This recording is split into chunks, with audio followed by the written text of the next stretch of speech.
અહીંયાથી શરૂ થઈ જાય ગોહિલવાડ, સૌરાષ્ટ્ર, હાલાર, વાગડ, ઝાલાવાડ. અને એ ઝાલાવાડની ધરતીની મારે તમને વાત કરવી છે. એ ઝાલાવાડની ધરતીની બાજુ એમ કે ભાઈ કે આમ દક્ષિણના એ મોઢે તમે હાલવાનું ચાલુ કરો એટલે સુરેન્દ્રનગર આવે ને સુરેન્દ્રનગર વટો એટલે ધાંગધ્રા આવે. સાહેબ ધાંગધ્રા એટલે ધાંગધ્રાનો ગરા, ધાંગધ્રાનું સ્ટેટ, ધાંગધ્રાનું રાજા. એ કેવો રાજા હશે સાહેબ? ધાંગધ્રાની અંદર સર અજીતસિંહ નામના રાજા એ રાજ કરી રહ્યા છે. સાહેબ સર અજીતસિંહનું નામ ઝાલાવાડ તો નહીં પણ આખી ગુજરાતની માલિપા સર અજીતસિંહનું નામ પડે. બારવટે ચડ્યા હોય અને ચોર લૂંટારું ચોરી કરવા નીકળ્યા હોય ને કોઈને ખબર પડે એને લૂંટ્યું હોય અને કે હું ધાંગધ્રાના પંથકમાંથી સર અજીતસિંહના પંથકમાંથી આવું છું. સાહેબ સર અજીતસિંહની એવડી મોટી હાંક હોય, ચોર લૂંટારું હોય ને એ ચોરી કરેલો માલ પણ એને પાછો આપી દે કે બાપ તમે સર અજીતસિંહને ન કહેતા, નહીતર અમને એ જીવવા નહીં દે. સાહેબ આવો જે રાજવી હોય, જો રાજાનું નામ આવડું મોટું હોય તો એ રાજાની અંદર જે ચાલતી એની સલ્તનત હોય, એની અંદર એની જેલ હોય, એની અંદરની વ્યવસ્થા હોય, એની અંદરની જે એ આખી વ્યવસ્થા છે એ વ્યવસ્થા કેટલી કડક હોય. સર અજીતસિંહના રાજના જેલની અંદર કેટલી કડક સિક્યુરિટી હોય, કેટલી કડક એની વાતો હોય. સર અજીતસિંહની જેલની અંદર દેહડ ભગત નામનો એક ભગત જે જેલની ચોકીઓ કરે છે. સાહેબ જેલ મેં વાત કરી કે રાજાઓ હોય તો એની જેલની ચોકીઓ કેવી હોય? સાહેબ દેહ ભગત એટલે રાજા સર અજીતસિંહનો વિશ્વાસુ માણસ.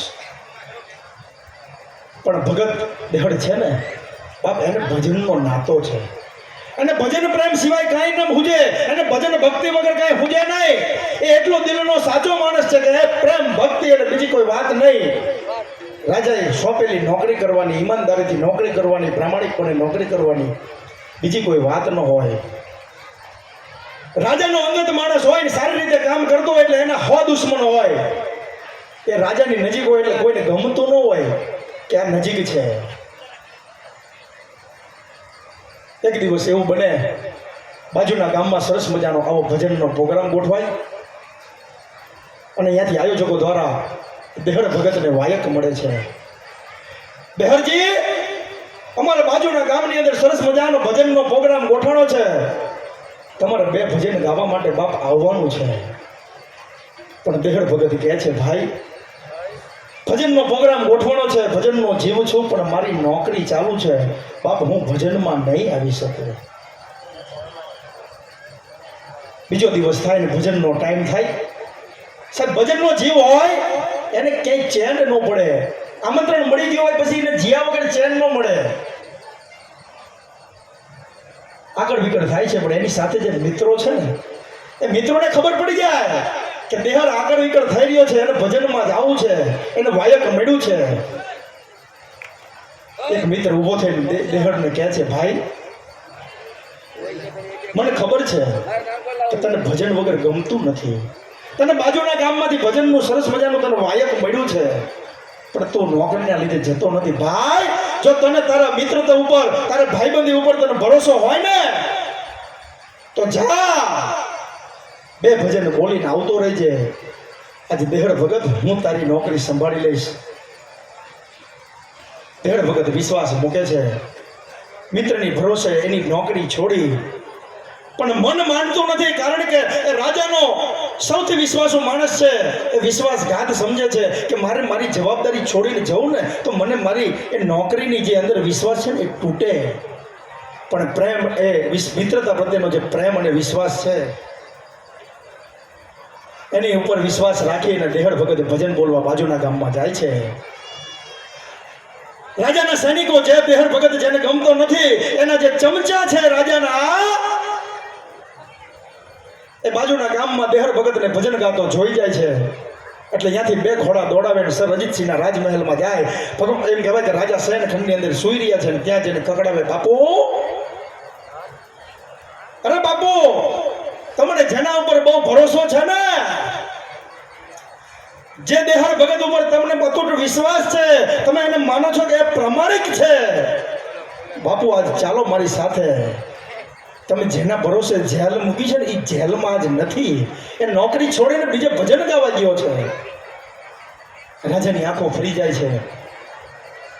જો ચોર લૂંટારું પણ મારું નામ પડે અને થથડી જતા હોય તો આ તો મારે ત્યાં નોકરી કરનારો એ મારી વિરુદ્ધ, મારા કાયદાની વિરુદ્ધ જઈને કેમ જઈ શકે?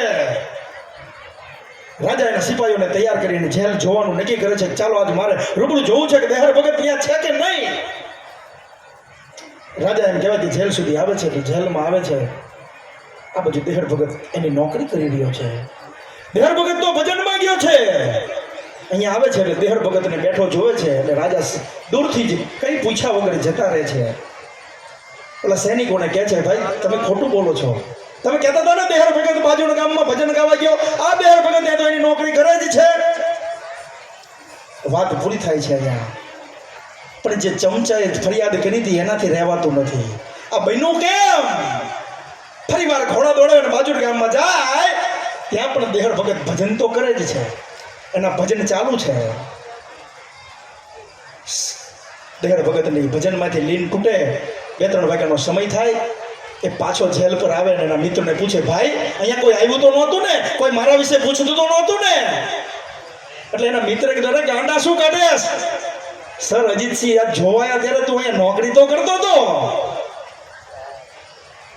પણ વધારે વાત નથી કરતા, વાતને ત્યાં પૂરી કરે છે. દેહર ભગતને ખબર પડી ગઈ કે આજ મારી નોકરી કોણ કરી ગયું. સવાર પડે, વાત ટૂંકમાં કરું. રાજા રજવાડાની અંદર રાજ ભરાય ને રાજમહેલની અંદર જઈ, જ્યાં એમ કહેવાય કે સભા ભરાણી છે, જઈને કહે છે કે બાપુ અમારું રાજીનામું સ્વીકારો. સરજીતસિંહ કહે છે કે અરે દેહર, તું મારો સૌથી અંગત માણસ છે, તું મારો વિશ્વાસુ, તું મારો પ્રમાણિક, આ રાજની અંદર તારા જેટલો પ્રમાણિક માણસ એ કોઈ નથી. દેહર, તારે શું કામ તારી નોકરી મૂકવી છે? હું રાત્રે ચેક કરવા આવ્યો એ? દેહર ભગત જવાબ આપે છે, બાપુ તમે મને ચેક કરવા આવ્યા કે જોવા આવ્યા એનો મને દુઃખ નથી. તો રાજા કે તને વાતનું દુઃખ શું છે? તારે શું કામ રાજીનામું આપવું છે?